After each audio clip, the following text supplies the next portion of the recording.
Salam alaikum. Je viens vous parler aujourd'hui d'un sujet qui est extrêmement important dans l'islam, mais aussi pour toute l'humanité.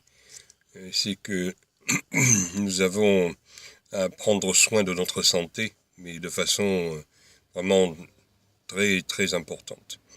Or donc, tout ce qui nous amène aujourd'hui à développer des maladies vient, nous le savons tous, de notre mode de vie, de notre alimentation, etc. Et puis, l'islam nous donne des indications pour éviter cela, d'une part, mais aussi pour nous soigner, voire guérir, avec des moyens extrêmement simples qui sont quasiment à la portée de tout le monde. Et dans cela, il y a le hijama.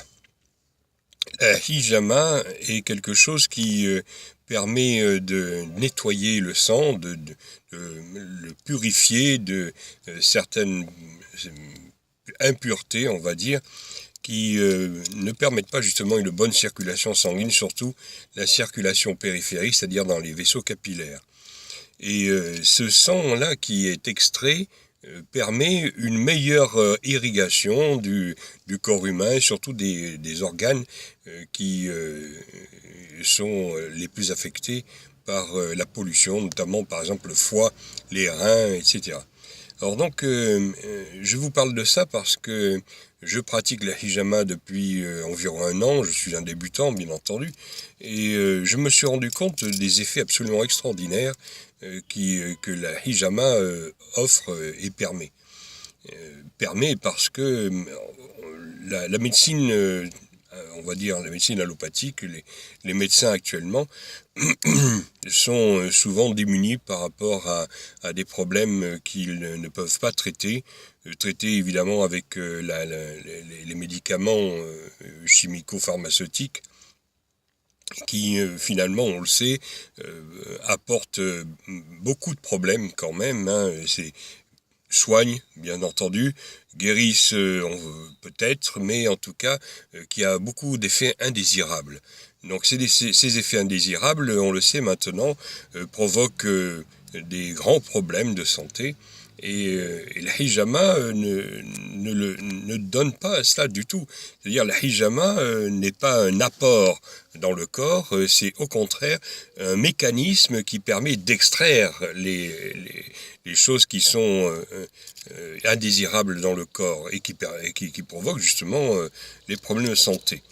Alors donc, la hijama est quelque chose, je disais un peu tout à l'heure que c'est à la portée de tout le monde, mais je ne veux pas dire que tout le monde peut pratiquer la hijama, mais surtout tout le monde peut y accéder. C'est-à-dire que d'abord ce n'est pas une intervention qui nécessite beaucoup de matériel, beaucoup de moyens, nécessite quand même une formation, bien entendu. Il ne faut pas choisir quelqu'un qui charcute entre guillemets à l'aide de lames de rasoir en disant que plus ça saigne, mieux c'est. Évidemment, c'est totalement faux. Il ne faut pas se laisser abuser par ce genre de choses. Donc, il faut choisir quelqu'un qui a au moins une formation et qui est réputé aussi pour son sérieux. Que quelqu'un qui a fait l'effort aussi de vraiment suivre sa propre formation en parallèle et donc choisir des gens qui aussi sont reconnus, réputés dans leur environnement comme des gens pieux, des gens qui ont la crainte de Allah, qui ne font pas n'importe quoi. Et puis d'un autre côté, parce que le prix de cette intervention n'est pas très élevé. On peut même le voir très diminué parfois quand les personnes ont très peu de moyens. Donc on peut discuter le prix, bien entendu. Ça, c'est quasiment tous les praticiens du hijama qui sont donc conscients de ce problème et des gens corrects le font. Moi-même, évidemment, je propose même la gratuité parfois. C'est tout à fait dans l'ordre des choses et même naturel, je dirais. Alors donc, que ça soit la question de prix, donc c'est pas important, on peut s'arranger, mais surtout parce que ce que ça produit est bien supérieur à ce que ça coûte ou ce que ça engage comme matériel. Donc le système est tellement bien conçu que aujourd'hui on peut le faire avec des moyens assez rudimentaires. On peut le faire à la maison au lieu de louer un cabinet, etc. Donc voilà, je vais m'arrêter sur ce plan-là et vous parler un petit peu rapidement, même aussi surtout des effets de la hijama. Donc j'ai eu à traiter notamment quelqu'un qui avait un problème sciatique handicapant, vraiment un problème handicapant qui ne lui permettait pas même de se lever correctement de son lit, de mettre son pantalon, de faire des choses tout à fait basiques.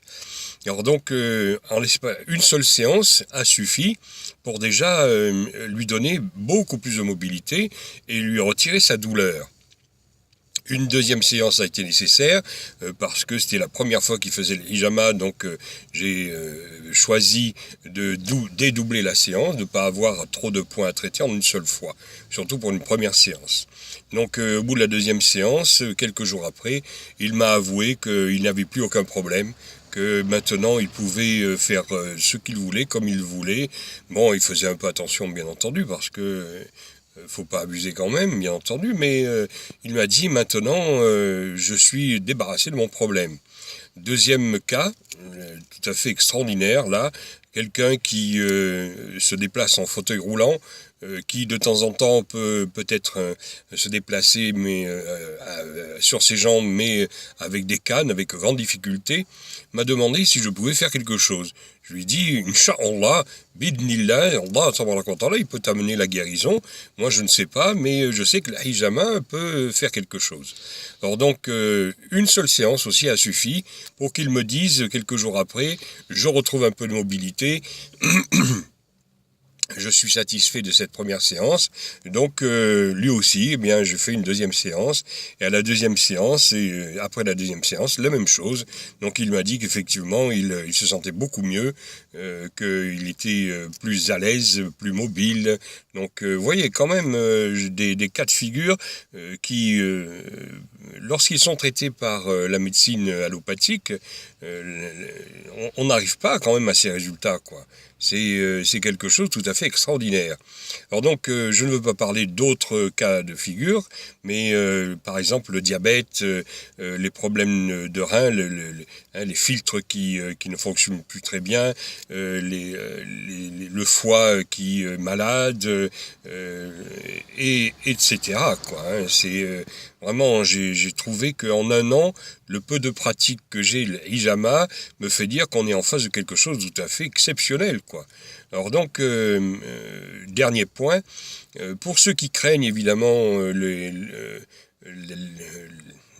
l'opération, entre guillemets, c'est pas une opération bien entendu, mais pour ceux qui craignent des douleurs, des coupures, etc., c'est parce que d'une part, ils ont déjà une mauvaise appréciation de la part de personnes qui sont vraiment, je le dis, des charcutiers, quoi, des gens qui n'ont absolument aucune conscience de ce qu'est vraiment la hijama et qui font n'importe quoi avec de lame de rasoir sans préparer la personne, sans prendre de précautions tout à fait basiques. Alors donc voilà, je veux juste vous dire que je pratique de façon à être progressif dans la mise en place, au moins dans la première séance, la mise en place des opérations. Alors donc, évidemment, je porte des gants. Ça c'est obligatoire. Je comprends pas que des gens puissent traiter une personne en faisant couler son sang sans prendre de précautions, au moins avec des gants. Deuxièmement, le désinfectant, ça c'est incontournable. Je sais qu'il y a des gens qui font le hijama, qui ne se servent même pas de désinfectant. Ça, je trouve, c'est une énormité. Donc évidemment, il y a des gens qui s'infectent, qui ont des gros problèmes à traiter après, qui vont à l'hôpital en urgence, etc. Bon, parce qu'ils ont mal choisi la personne qui a possédé. Et puis ensuite, donc, une fois ces premières précautions prises, je commence par faire de toutes petites piqûres avec une lame stérile, une lame de bistouri, donc on trouve dans les pharmacies, bien entendu, donc du matériel stérile.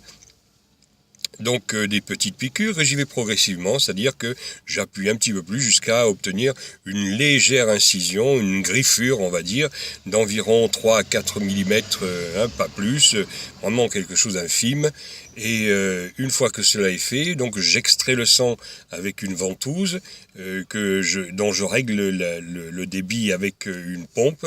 Donc je mesure bien la dépression que j'exerce dans la ventouse. Une fois que c'est terminé, évidemment, je nettoie, je mets un pansement dessus.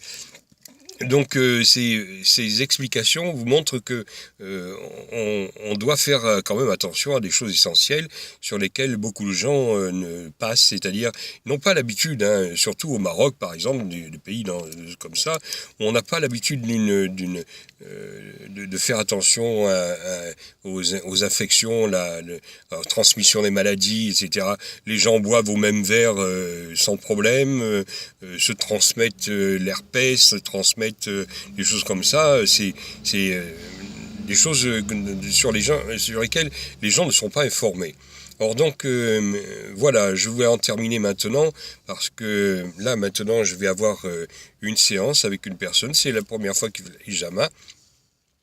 Donc avec lui aussi, je vais procéder par un massage, etc. Enfin, ce que je n'ai pas dit tout à l'heure, mais il y a quand même une préparation, on discute, je prends la tension, etc. Donc voilà, je vais maintenant faire cette intervention et Inch'Allah, je reviendrai peut-être pour donner des précisions sur tel ou tel point de la hijama, de façon à ce que tout le monde comprenne bien, que là on est en face de quelque chose d'essentiel qu'il ne faut surtout pas prendre à la légère. Assalamu alaikum, à bientôt Inch'Allah.